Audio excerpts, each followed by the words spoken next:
नमस्कार दोस्तों, जय हिंद। स्वागत है आपका आपके अपने ही चैनल पाठशाला विद के में। देखिए दोस्तों, आप लोगों को पता है कि बिहार पुलिस का सिलेबस जो है वह चेंज हुआ है। डिटेल में सिलेबस आपको दिया गया है वेबसाइट पर। उसी को मद्देनजर रखते हुए, जी हाँ, उसी को मद्देनजर रखते हुए सिलेबस के ही अनुसार जो जो सिलेबस में दर्शाया गया है उन सारे टॉपिक को मैं कवर करा रहा हूं। एनसीईआरटी क्लास 9 और एनसीईआरटी क्लास 10th से प्रश्न पूछेगा, ऐसा आयोग ने अपने सिलेबस में दर्ज किया है, बताया है। तो एनसीईआरटी 9 का हम लोग ज्योग्राफी, जी हाँ, 9th का जो ज्योग्राफी है उसको हम लोग देख रहे हैं। तो इसमें 2 चैप्टर हमने समाप्त कर लिया है, फर्स्ट और सेकंड, भारत की आकार और स्थिति और भौगोलिक विस्तार। आज हम लोग अध्ययन करेंगे अपवाह तंत्र के बारे में। इसमें नदियों के बारे में पढ़ेंगे। नदियों से जितने संभावित प्रश्न बनेंगे उसको मैं इस वीडियो में लेकर के आया हूं। लगभग 80 प्लस प्रश्नों की संख्या होगी चैप्टर नंबर 3 से। वैसे तो देखिए, वैसे तो जब आप एनसीईआरटी बुक देखेंगे तो उसके जो क्वेश्चन आंसर हैं वो ज्यादा नहीं है, 25-30 हैं, लेकिन जब आप डिटेल में पढ़ेंगे तो आपको वहां से क्वेश्चंस मिलेंगे, बुक से क्वेश्चन मिलेंगे, आंसर वाले से सेक्शन से नहीं। उसकी जो डिटेल में बताया गया है वहां से प्रश्न बनेंगे। तो ये मत सोचिए कि प्रश्न तो 30 ही है, ये 80 कहां से ले आए। तो उन्हीं को जब पढ़ोगे तब आपको ज्ञात होगा कि हाँ, ये सारे प्रश्न हैं असली वाले। तो आज हम लोग शुरू करते हैं, थोड़ा सा फटाफट अंदाज में शुरू करेंगे क्योंकि प्रश्नों की संख्या 80 है, तो समय भी लगने वाला है ठीक ठाक, है ना। तो चलिए शुरू करते हैं। पहला प्रश्न देखिए, विश्व की सबसे बड़ी अपवाह द्रोणी, विश्व की सबसे बड़ी अपवाह द्रोणी किस नदी का है? विश्व की बात की जा रही है, तो आप बताएंगे सबसे बड़ी अपवाह द्रोणी। अच्छा, आप एक चीज समझ लीजिए कि अपवाह द्रोणी है क्या, यही समझना जरूरी है, नहीं फिर हम बार बार अपवाह द्रोणी का उपयोग करेंगे शब्द का, आप समझ ही नहीं पाएंगे। जैसे गंगा नदी हिमालय से निकल करके यहां आकर के मिल जाती है कहां? बंगाल की खाड़ी में। तो गंगा नदी की जो भी सहायक नदियां हैं, जहां जहां से गंगा नदी अपना जल प्राप्त करती है, ये सारा क्षेत्र जो है यह गंगा अपवाह तंत्र का ही भाग है। जी हां, सही सुना आपने। ये जो सारे क्षेत्र हैं, जो सारी नदियां हैं, ये गंगा अपवाह तंत्र का ही भाग है। तो ये जो क्षेत्र है यही अपवाह द्रोणी कहलाएगा। यहां तक आप समझ गए? अपवाह द्रोणी और नदी में फर्क आपने समझा। तो मैं उम्मीद करता हूं पहला प्रश्न आप जान गए होंगे कि अमेजन नदी का जो अपवाह द्रोणी है वह सबसे ज्यादा बड़ा है। चलिए प्रश्न संख्या 2। अब ये तो विश्व की बात हो गई। अब भारत की अगर पूछे तो भारत में गंगा नदी की जो अपवाह द्रोणी है वह सबसे बड़ी है। बहुत ही इजी हो गया, पहला अमेजन और दूसरा जो हो गया वह गंगा नदी। तो ये दोनों बहुत ही आसानी से आप याद कर लेंगे। प्रश्न संख्या 3 अब हम लोग देखते हैं, सिंधु नदी का उद्गम स्थल है। सिंधु नदी का उद्गम स्थल कहां है? जब क्लास 9th आप पढ़ेंगे तो उसमें जो दिया गया है मैं उसी के अनुसार चलूंगा। 10th में आप पढ़ेंगे तो वो खास जगह का नाम भी मैं आपको बताऊंगा कि कहां से। जैसे अभी तो सिंधु नदी का उद्गम स्थल मानसरोवर झील के निकट तिब्बत से, और तिब्बत में जो जिस ग्लेशियर से निकला है उसका भी नाम मैं अगले क्लास में बताऊंगा, पहले मैं नहीं बताऊंगा, अगले क्लास में बताऊंगा, है ना, जब दोबारा इसका चर्चा करेंगे हम लोग। चलिए, तो सिंधु नदी का उद्गम स्थल जो है वह मानसरोवर झील के निकट तिब्बत, याद रखें। सिंधु नदी भारत में प्रवेश करती है किस राज्य या केंद्र शासित प्रदेश? तो लद्दाख से ही प्रवेश करती है। कहां से? लद्दाख से प्रवेश करती है। चलिए, सिंधु की सहायक नदियां कौन कौन सी? देखिए प्रश्न यहां पर बनेगा कि निम्न में से कौन सी सिंधु की सहायक नदी नहीं है? तो ऐसे में आप कंफ्यूज होंगे, है ना। तो नाम याद रखिएगा, जास्कर, नुब्रा, हुंजा, सतलज, ब्यास, रावी, चिनाब और झेलम। ये सारे देखिए, कुछ इसमें जो अप्रत्यक्ष रूप से सतलज में मिलती है। अप्रत्यक्ष रूप से मिलने का क्या मतलब हुआ? अप्रत्यक्ष रूप से मिलने का क्या मतलब हुआ? जैसे कि देखिए उदाहरण के तौर पर इसको हम मिटाते हैं, ठीक ना। जैसे उदाहरण के तौर पर हम बता रहे हैं, ये मान के चलिए कोई बड़ी नदी है, जैसे मान के चलिए गंगा, ठीक। और ये मान के चलिए कि यमुना है, तो यमुना तो गंगा की सहायक नदी हो ही गई। अब देखिए, अगर यहां से चंबल चलती है तो चंबल भी आकर के यमुना में मिलती है और ये भी जाकर के गंगा में ही मिल जाती है, तो ये भी गंगा की सहायक नदी हुई, लेकिन अप्रत्यक्ष रूप से हुई। प्रत्यक्ष रूप से तो गंगा यमुना मिल रही है, लेकिन चूंकि इसका जल भी इसी दिशा में जाकर के और यहीं मिल ही जा रहा है, तो अप्रत्यक्ष रूप से आप कह देंगे कि ये भी उसकी सहायक नदी है। तो इसी प्रकार से इनमें से कुछ नदियां हैं जो अप्रत्यक्ष रूप से सिंधु में मिलती हैं, बाकी आप सिंधु की सहायक नदियों में ही इसको रखेंगे। जास्कर, नुब्रा, हुंजा, सतलज, ब्यास, रावी, चिनाब और झेलम, ये सारी नदियां सिंधु की सहायक नदियों में ही आता है। सिंधु नदी मिल जाती है तो यह अरब सागर में मिलती है, अपना आखिरी जो स्टेज है यह अरब सागर में मिलती है। अब बात करते हैं कि सिंधु जल समझौता कब हुआ था। तो सिंधु जल जो समझौता हुआ था वर्ष 1960 में हुआ था। इस समझौता में यह हुआ कि सिंधु के जल का 20% हिस्सा ही भारत जो है वह उपयोग करेगा, बाकी 80% जो है पड़ोसी मुल्क पाकिस्तान उपयोग करेगा। तो ये 1960 में एक समझौता हुआ था, ये ध्यान दीजिएगा। 9 नंबर सवाल की ओर चलते हैं। गंगा की जो मुख्य धारा है, जहां से गंगा निकली है, तो गंगा की जो मुख्य धारा है, मैं समझाने की कोशिश करूंगा आपको, मैं इसलिए बार बार आपको समझाने की कोशिश कर रहा हूं। देखिए, जैसे कि मान के चलिए कि ये ग्लेशियर है ना, गंगोत्री यहां से निकल रही है, तो यहां पर इसका गंगा नाम नहीं है। इस धारा का मुख्य नाम क्या है ये पूछ रहा है। गंगा तो आगे चल के इसका नाम पड़ता है ना, जब भागीरथी और अलकनंदा मिल जाती है तब इसका नाम गंगा पड़ता है, लेकिन भागीरथी ही मुख्य नाम है, भागीरथी इसका मुख्य नाम है, ये ध्यान दीजिए। गंगा की धारा का उद्गम मुख्य नाम जो है वह भागीरथी है। अब आपसे अगर पूछे कि भागीरथी का उद्गम, तो बताएंगे गंगोत्री हिमालय। कहां? गंगोत्री हिमालय से। चलिए आगे चलते हैं। भागीरथी तथा अलकनंदा मिलते हैं। अब ये भागीरथी और अलकनंदा आकर के जब मिलेगा और यहीं से गंगा बन जाएगा, है ना, यहीं से गंगा बन जाएगा। तो ये पूछ देगा आपसे कि भागीरथी और अलकनंदा किस जगह पर मिलते हैं। तो भागीरथी और अलकनंदा जो है वह देवप्रयाग में मिलते हैं। कहां में? देवप्रयाग में मिलते हैं। अच्छा, कितने प्रयाग हैं ये भी हम डिटेल में पढ़ेंगे। फिलहाल हम केवल 9th क्लास के अकॉर्डिंग ही पढ़ा रहे हैं, तो ज्यादा चीजों को हम नहीं जोड़ेंगे, नहीं तो आप कंफ्यूज होना शुरू करेंगे, ठीक ना। तो बाकी कितने प्रयाग हैं, देवप्रयाग, कर्णप्रयाग, रुद्रप्रयाग, ये सारी चीजें हम बाद में चर्चा करेंगे, ठीक। चलिए, भागीरथी और अलकनंदा कहां मिलता है? तो उत्तराखंड के देवप्रयाग में। गंगा पर्वतीय भाग को छोड़कर मैदानी भाग में प्रवेश करती है। ये सारे पर्वतीय भाग हैं, और जब ये पर्वतीय भाग को छोड़कर मैदानी भाग में आता है तो वह कौन सा स्थान है जहां से यह मैदानी भाग में प्रवेश करता है? तो वह है हरिद्वार। हरिद्वार से गंगा पर्वतीय भाग को छोड़ करके और कहां? मैदानी भाग में प्रवेश कर जाती है। गंगा में आने के बाद यमुना, देखिए फिर मैं इसको मिटाने की कोशिश करूंगा। गंगा में यमुना कहां मिलती है? गंगा यहां निकला और यमुना आकर के इलाहाबाद। कहां? इलाहाबाद, जो प्रयागराज के नाम से जाना जाता है। तो यह भी ध्यान दीजिएगा, प्रयागराज में मिलती है। गंगा की वह सहायक नदी जो, ध्यान से समझिएगा, यह बहुत बढ़िया प्रश्न है। गंगा की वह सहायक नदी जो प्रायद्वीपीय उच्च भूमि से आकर मिलती है। तो यह प्रायद्वीपीय भूमि से आती है, न कि हिमालय। जैसे आपने अभी देखा कि यमुना जो हिमालय क्षेत्र से, कोसी हो गया, गंडक हो गया, ये सारे हिमालय क्षेत्र से आएंगे, लेकिन ये जो नदियां हैं यह प्रायद्वीपीय भाग से आएंगे, मतलब कि मैदानी भाग से आएंगे, पठारी भाग से आएंगे, कहने का सीधा सा ये मतलब है। तो चंबल, बेतवा तथा सोन, इसमें कुछ नदियां हैं जो प्रत्यक्ष रूप से और कुछ नदियां जो हैं वह अप्रत्यक्ष रूप से। अब आपको पता है कि सोन जो है वह पुनपुन पटना के पास गंगा में मिलती है ना। अब आप ये बता दीजिए कि बेतवा और केन, जी हाँ, केन और बेतवा, सॉरी चंबल और बेतवा, केन नहीं है, चंबल और बेतवा, यह दोनों गंगा में कैसे मिलती है? प्रत्यक्ष रूप से या अप्रत्यक्ष रूप से? अगर प्रत्यक्ष रूप से मिलती है तो कहां मिलती है, और अप्रत्यक्ष रूप से मिलती है तो किस नदी के माध्यम से मिलती है? आपके सामने यह प्रश्न रहा आज का। इसको आप लोग कहीं से भी सर्च करके या किसी भी माध्यम से कमेंट करिएगा, लिखिएगा, तो आपका यह होगा कि आप कंफ्यूजन जो होंगे वह नहीं होंगे, आपका कंफ्यूजन होना बंद हो जाएगा, लिखने से यह फायदा होगा।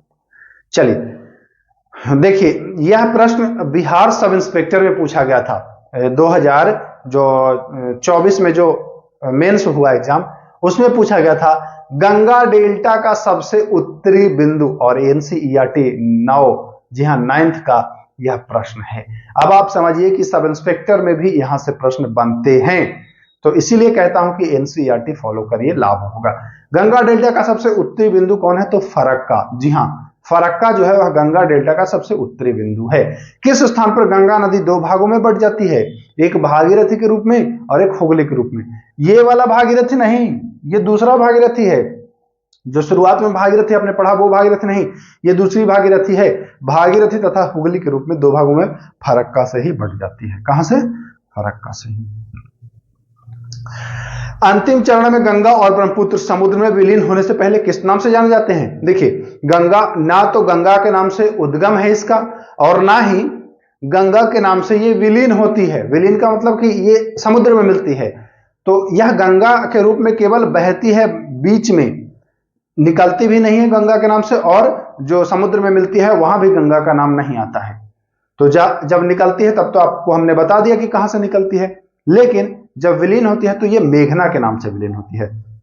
गंगा और ब्रह्मपुत्र संयुक्त रूप से रहती है, ये मेघना के नाम से मिलती है, ध्यान दीजिएगा। चलिए, विश्व का सबसे तेजी से वृद्धि करने वाला डेल्टा तो सुंदरबन डेल्टा ही है, जो विश्व का सबसे तेजी से वृद्धि करने वाला डेल्टा है, और यह विश्व की सबसे बड़ी डेल्टा भी है। सबसे बड़ा डेल्टा का अगर नाम आए तो सुंदरबन डेल्टा ही है। भारत और बांग्लादेश में इसका विस्तार है। गंगा की लंबाई अगर आपसे पूछे तो लगभग 2500 किलोमीटर आप बताने वाले हैं, तो यहां कोई दिक्कत नहीं है। सिंधु तथा गंगा नदी के बीच, देखिए बहुत बढ़िया प्रश्न है, और ऐसे प्रश्न में अक्सर आप लोग फंस जाते हैं। सिंधु तथा गंगा नदी के बीच जल विभाजक पर जो स्थित नगर है वह नगर का नाम क्या है? तो याद रखिएगा, वेरी वेरी इंपॉर्टेंट प्रश्न है। यह प्रश्न जो है वह पूछा जाएगा, बिल्कुल पूछा जाएगा। अंबाला नगर जो है यह सिंधु और गंगा नदी तंत्र के जो विभाजक स्थल हैं वहां पर स्थित है। विभाजक पर स्थित है। चलिए, ब्रह्मपुत्र नदी का उद्गम तिब्बत के मानसरोवर झील के पूर्व से यह उद्गम है इसका, ब्रह्मपुत्र का। तिब्बत, याद रखिएगा, मानसरोवर झील के पूर्व। ब्रह्मपुत्र नदी भारत में प्रवेश करती है तो यह नामचा बरुआ के पास दिहांग गार्ज से प्रवेश करती है। पहले भी हमने इसका जिक्र करा है। कहां से? नामचा बरुआ अरुणाचल प्रदेश में है, और यही दिहांग गार्ज बनाकर की और यह प्रवेश करती है। ब्रह्मपुत्र की सहायक नदियां दिबांग और लोहित जो है यह महत्वपूर्ण सहायक नदियां हैं। अब देखिए, गंगा जब निकलती है तो वो गंगा नाम से नहीं निकलती है, तो वैसे ही ब्रह्मपुत्र भी जब निकलती है ना तो ब्रह्मपुत्र नाम से नहीं निकलती है। ब्रह्मपुत्र तो इसका नाम असम में पड़ता है, असम में, भारत में भी नहीं कहेंगे, असम में, क्योंकि भारत के और जो अरुणाचल प्रदेश है वहां इसका कोई और अन्य नाम है। तो चर्चा करते हैं आगे। ब्रह्मपुत्र को तिब्बत में किस नाम से जाना जाता है? तो तिब्बत में इसे सांगपो नाम से जाना जाता है। और सांगपो का कभी कभी पूछ देता है कि मतलब क्या है, सांगपो का मतलब क्या है? तो सांगपो का मतलब ऑप्शन दे देगा कि सांपों की भूमि, तो लोगों को रहेगा हाँ सांगपो, सांपो ऐसे करके सोचेगा, हाँ हाँ सही है। सांगपो का मतलब होता है पवित्र करने वाला, शुद्ध करने वाला, है ना, प्यूरिफायर का ही एक रूप है सांगपो, ऐसा समझिए। तो सांगपो का मतलब है पवित्र करने वाला, शुद्ध करने वाला, ये ध्यान रखिएगा। तो ब्रह्मपुत्र को तिब्बत में सांगपो नाम से जाना जाता है। किस नाम से? सांगपो, ध्यान दीजिए। बांग्लादेश में, तो बांग्लादेश में इसका नाम है जमुना, ना कि यमुना, जमुना के नाम से, ध्यान दीजिएगा, जमुना नाम से बांग्लादेश में। और अगर ब्रह्मपुत्र में बात करें, ब्रह्मपुत्र का बात करें अरुणाचल प्रदेश में, तो अरुणाचल प्रदेश में इसका नाम है दिहांग, ये भी ध्यान दीजिएगा। तो सर इसका ब्रह्मपुत्र नाम कहां है? तो ये ब्रह्मपुत्र नाम से असम में जाना जाता है। असम के बाद ये ब्रह्मपुत्र होता है और फिर आगे जाके इसका नाम चेंज हो जाता है। तो असम में यह ब्रह्मपुत्र नाम से जाना जाता है, ध्यान दीजिएगा। ब्रह्मपुत्र नदी को अरुणाचल में आप जानेंगे। विश्व का सबसे बड़ा नदी द्वीप, सबसे बड़ा नदी द्वीप आपको हमने पिछले वीडियो में बताया था, अगर अच्छे से देखा होगा तो आपको पता है, माजुली द्वीप। और यह किस नदी पर है ये आप बताइए, पिछली वीडियो में हमने इसको बताया है। प्रायद्वीपीय भारत में मुख्य जल विभाजन का निर्माण किसके द्वारा होता है? देखिए बढ़िया प्रश्न है। प्रायद्वीपीय भारत में मुख्य जल विभाजन, विभाग नहीं है, विभाग को कैंसिल करिए। प्रायद्वीपीय भारत में मुख्य जल विभाजन का निर्माण किसके द्वारा होता है? तो पश्चिमी घाट के द्वारा। प्रायद्वीपीय भाग की बात की जा रही है तो पश्चिमी घाट के द्वारा होता है। प्रायद्वीपीय भारत की मुख्य नदियां जो पूरब की ओर बहती हैं, देखिए प्रायद्वीपीय भारत का हम एक इसको मैं वो करता हूं, समझिएगा जरा सा।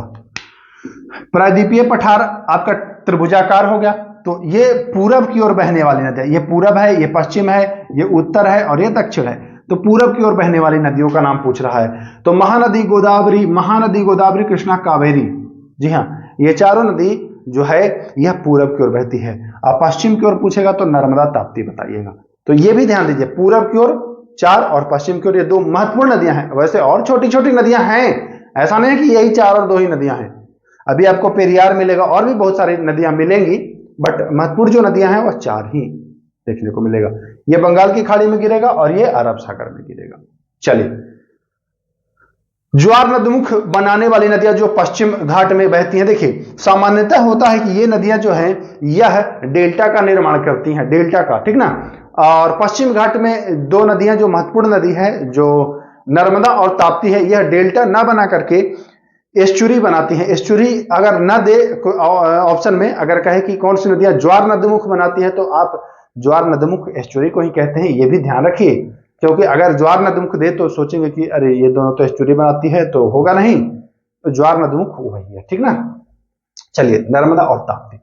नर्मदा का उद्गम तो अमरकंटक पहाड़ी के पास से ही निकलती है और भ्रंश घाटी में बहती है। ये दोनों नदियां जो हैं यह भ्रंश घाटी में बहती है। इसके दोनों तरफ पर्वत पहाड़ है ना। ये भ्रंश घाटी में बहने वाली नदी है। धुआंधार जलप्रपात का निर्माण नर्मदा नदी जबलपुर के निकट में ही करती है, ध्यान दीजिएगा। कहां? धुआंधार जलप्रपात जो है इसका निर्माण नर्मदा नदी के द्वारा होता है, जबलपुर के निकट। नर्मदा नदी के संरक्षण के लिए कौन सी योजना प्रारंभ की गई है? तो यह योजना है नमामि देवी नर्मदे। जी हां, नमामि देवी नर्मदे, नर्मदा नदी के संरक्षण के लिए किया गया है। ताप्ती नदी का उद्गम तो मध्य प्रदेश के बैतूल जिले में सतपुड़ा की श्रृंखला से निकली है। कहां? मध्य प्रदेश के बैतूल जिले में। ताप्ती या तापी वही है, एक ही है, ध्यान दीजिएगा। पश्चिम की ओर बहने वाली नदियां, मुख्य नदियां हैं साबरमती, माही, भरतपुजा, पेरियार। ये सब जो पश्चिम की ओर बहती हैं, और नर्मदा ताप्ती आपको पहले से पता ही है। उसके अलावा साबरमती, माही, भरतपुजा और पेरियार। आप बताइए कि पेरियार कहां में है, भरतपुजा कहां में है और साबरमती कहां में? सब इजी हैं, सब आप बता सकते हैं। कुछ केरल में है, कुछ आपका अहमदाबाद ऐसे करके गुजरात में है, तो आप सब बता सकते हैं, बहुत ही इजी है। चलिए, प्रायद्वीपीय भारत की सबसे बड़ी नदी, प्रायद्वीपीय भारत की, देखिए भारत की नहीं, यहां पर आपसे क्वेश्चन को घुमा करके पूछ करके आपको फंसाया जा सकता है। भारत की सबसे बड़ी नदी तो आप पता है गंगा, लेकिन प्रायद्वीपीय भारत की पूछ दे तो बताएंगे गोदावरी। इसकी लंबाई लगभग 1500 किलोमीटर है, यह भी ध्यान दीजिएगा। प्रायद्वीपीय नदियों में सबसे बड़ा अपवाह तंत्र, सबसे बड़ी नदी गोदावरी है, सबसे बड़ा अपवाह तंत्र भी गोदावरी का ही है। ओके, चलिए, इसे दक्षिण गंगा के नाम से भी जाना जाता है गोदावरी को, यह भी ध्यान दीजिएगा। कैसे? जैसे देखिए, भारत में गंगा का अपवाह तंत्र सबसे बड़ा है और सबसे बड़ी नदी है, उसी प्रकार से दक्षिण भारत या प्रायद्वीपीय भारत की सबसे बड़ी नदी जो है वह गोदावरी है। अपवाह तंत्र भी इसका बड़ा है, इस वजह से दक्षिण गंगा इसे कहा जाता है। चलिए, अगला प्रश्न चलते हैं। गोदावरी की सहायक नदियां कौन कौन सी है? जैसे गंगा की सहायक नदियां आपने पढ़ा था, यमुना, कोसी, गंडक, है ना, फला। तो गोदावरी की सहायक नदियों के नाम आप याद रखिए, पूर्णा, वर्धा, प्राणहिता, मंजारा, वेनगंगा और पेनगंगा। वेनगंगा, पेनगंगा। गंगा गंगा से याद रखिएगा कि दक्षिण की गंगा गोदावरी कहते हैं। तो गंगा गंगा वाला जो दोनों है, ये दोनों, राम गंगा नहीं, ये दोनों की मैं बात कर रहा हूं, ये दोनों जो है वो गोदावरी की सहायक नदियां हैं। बाकी पूर्णा, प्राणहिता, मंजारा, ये सारे जो हैं यह गोदावरी के ही सहायक नदियां हैं। चलिए, महानदी का उद्गम स्थल है तो छत्तीसगढ़ की उच्च भूमि महानदी का जो उद्गम स्थल है, ध्यान दीजिए। कृष्णा के मुख्य सहायक नदी तुंगभद्रा, घाटप्रभा और कोयना, मूसी, भीमा। ये किसकी? कृष्णा की। देखिए, कृष्ण महाभारत में आपने देखा होगा तो कृष्ण के साथ भीम जी भी रहते थे ना, अर्जुन के जो भाई थे भीम। तो कृष्णा भीमा ऐसे रिलेट करिएगा, कृष्णा भीमा, ठीक। ये ऐसे तुंगभद्रा ऐसे करके आप याद रखिए। कोयना, घाटप्रभा, ये सारे जो हैं। कावेरी की सहायक नदी अमरावती, भवानी, हेमावती। कावेरी, हेमावती, अमरावती, भवानी, बस याद रखिएगा, 1-2 बार पढ़िएगा, आपको याद हो जाएगा। भारत में दूसरा सबसे बड़ा जलप्रपात तो कावेरी नदी के द्वारा बनाया गया है, दूसरा जो शिव समुद्र के नाम से जाना जाता है। पहला पूछे तो कूचिकल बताएंगे, कूचिकल जलप्रपात, ये ध्यान रखिएगा। हाँ, कूचिकल है। लैगून झील का उदाहरण, अब देगा कि इनमें से कौन लैगून झील है या कौन नहीं है। तो याद रखिए, चिल्का झील, पुलिकट झील, कोलेरू झील, यह लैगून झील के उदाहरण है, ध्यान रखना है। सांभर झील कहां में है? तो यह राजस्थान में है और यह एक लवणीय झील है। कैसी झील है? लवणीय झील है, खारे पानी की झील है सांभर झील। अब आप कहेंगे कि सर रेगिस्तान में कैसे खारा पानी आ गया? खारा पानी तो अक्सर समुद्री झील होता है जो लैगून झील होता है, जैसे कि पुलिकट झील हो गया, चिल्का झील हो गया, क्योंकि समुद्र का पानी इसमें आकर के बंद हो जाता है, इस वजह से यह खारा। लेकिन मरुस्थल में कैसे खारा पानी हो गया, तो हम लोग जब डिटेल में पढ़ेंगे तब वो हमें आपको ये भी क्लियर करूंगा। फिलहाल इसमें जो आवश्यक है उसी को पढ़िए। अगर सारे प्रश्नों को इतना विस्तार में बताते रहेंगे ना तो बहुत लंबा वीडियो हो जाएगा और फिर आप लोग बोर हो जाएंगे, देख नहीं पाएंगे। इसलिए पार्ट बाई पार्ट। भारत की सबसे बड़े मीठे पानी की झील वुल्लर झील है, यह जम्मू कश्मीर में है। देश में नदी सफाई कार्यक्रम का शुभारंभ हुआ है। देश में नदी सफाई क्वेश्चन को पहले ढंग से समझना है। गंगा की सफाई नहीं बात की जा रही है, आपको नदी सफाई की बात की जा रही है। तो नदी सफाई 1985 में शुरू किया गया है और यह प्रोजेक्ट गंगा एक्शन प्लान के नाम से आया था। वुल्लर झील निम्नलिखित में से किस राज्य में? अभी हमने चर्चा किया जम्मू कश्मीर में। नर्मदा नदी का उद्गम स्थल अमरकंटक जानते हैं हम लोग। नैनीताल झील कहां में है? उत्तराखंड में। गोविंद सागर बांध या झील कहिए, यह हिमाचल प्रदेश में है। बारा पानी यह आपका मेघालय में है। बारा पानी जो झील है यह मेघालय में है। सांभर झील आपको पता है राजस्थान में है। निजाम सागर तेलंगाना में है। नागार्जुन सागर कहां में है? यह आंध्र प्रदेश में है। जी हां, नागार्जुन सागर आंध्र प्रदेश में है, ध्यान दीजिएगा। देखिए यह सीमा पर ही है, कहीं कहीं आपको नागार्जुन सागर के बारे में कोई अन्य राज्य भी मिल जा सकता है, तो ध्यान दीजिएगा। नागार्जुन सागर कृष्णा नदी पर, आंध्र प्रदेश। चलिए, कहीं कहीं आपको तेलंगाना मिल सकता है, तो परेशान मत होइएगा, देखिएगा। डल झील कहां में है? आपको पता है जम्मू कश्मीर, अभी चर्चा किया। भीमताल झील उत्तराखंड। लोकटक झील मणिपुर में है और पुलिकट झील तमिलनाडु में है। चिल्का झील अभी बताया उड़ीसा में है। राणा प्रताप सागर बांध यह राजस्थान में है। पुलिकट हमने बता दिया हीराकुंड महानदी पर उड़ीसा में है। नागार्जुन सागर नदी परियोजना किस नदी पर है? तो यह कृष्णा नदी पर है, ध्यान दीजिएगा। भारत की सबसे लंबी नदी पहले ही चर्चा कर चुका हूं, गंगा नदी है। ब्यास कुंड से उत्पन्न होने वाली नदी कौन सी है? तो यह ब्यास नदी है। सिंधु की सहायक नदी जिसका उद्गम स्थल हिमाचल प्रदेश में। देखिए कितना प्यारा प्रश्न है, ऐसे ही घुमाएगा। सिंधु की वह सहायक नदी जिसका उद्गम हिमाचल प्रदेश में है, वह नदी है चेनाब, ध्यान दीजिएगा। चलिए 74 नंबर। भ्रंश अपवाह होकर अरब सागर में मिलने वाली नदी, तो यह नर्मदा भ्रंश अपवाह से जाती है। मैंने बताया था भ्रंश अपवाह से नदी जो है यह नर्मदा और ताप्ती दोनों जाती है, ध्यान दीजिएगा। दक्षिण भारत नदी जो ग्रीष्म तथा शीत ऋतु दोनों में वर्षा का जल प्राप्त करती है, तो कावेरी नदी है जो गर्मी में जाड़ा में इसमें जल रहेगा ही रहेगा, यह लगभग 12मासी नदी है। बाकी जो दक्षिण भारत की नदियां हैं वह मौसमी नदियां हैं, क्योंकि जब बारिश होता है तो उसमें पानी आता है, बारिश खत्म तो पानी खत्म। लेकिन कावेरी ऐसी नदी है जो लगभग 12मासी है, इसमें सदैव पानी रहता ही रहता है। इसमें कुछ ग्लेशियर के मिलने से, कुछ झील के मिलने से और कुछ बरसात से यह नदी चलती है, ये ध्यान दीजिए। आगे लद्दाख, गिलगित तथा पाकिस्तान से बहने वाली नदी, तो यह सिंधु है, आपको पहले ही जानकारी हो गया है इसके बारे में। भारतीय मरुस्थल की एक महत्वपूर्ण नदी वह है लूनी। कौन सी है? लूनी है। पाकिस्तान में चिनाव से मिलने वाली नदी कौन सी है? तो यह झेलम है। कौन सी है? झेलम नदी है। चलिए, यमुनोत्री हिमानी से निकलने वाली नदी कौन सी है? यमुना। हमने इन सब के बारे में चर्चा कर लिया है पहले ही। किस नदी से इंदिरा गांधी नहर निकली है? तो सतलज नदी से। कौन सी नदी से? सतलज नदी से इंदिरा गांधी नहर जो है वह निकली है। रोहतांग दर्रा के पास किस नदी का स्रोत है? तो रावी नदी का रोहतांग दर्रा के पास स्रोत है। पश्चिम बंगाल का शोक किस नदी को? तो दामोदर नदी को। किस नदी को? दामोदर नदी को पश्चिम बंगाल का शोक कहा जाता है। मध्य प्रदेश के बैतूल जिले से उत्पन्न होकर पश्चिम की ओर बहने वाली नदी, देखिए इसका भी हमने चर्चा किया है, यह ताप्ती नदी है या तापी नदी है, जो मध्य प्रदेश के बैतूल जिले से उत्पन्न होकर के और पश्चिम की ओर बह के अरब सागर में मिल जाती है। यह डेल्टा का निर्माण भी नहीं करती है, एस्चुरी या ज्वार नदमुख का निर्माण करती है। तो मैं उम्मीद करता हूं दोस्तों कि आज का वीडियो पसंद आया होगा।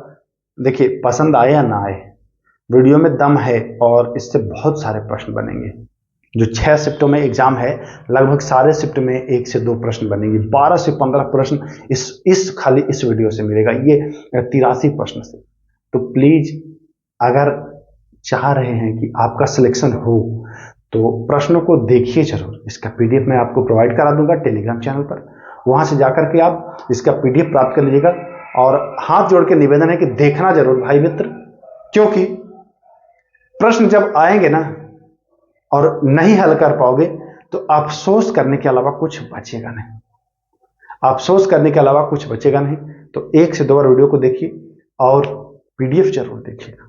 मेन पीडीएफ आपका जरूर देखना है। वीडियो देखने के बाद पीडीएफ आप अगर देखते हैं तो आपको दूना लाभ होता है। तो ज़्यादा अब नहीं बात करूंगा, वीडियो ज़्यादा लंबा हो रहा है। तो यही बताना था, बाकी फिर मिलेंगे नेक्स्ट वीडियो में। नमस्कार, जय हिंद।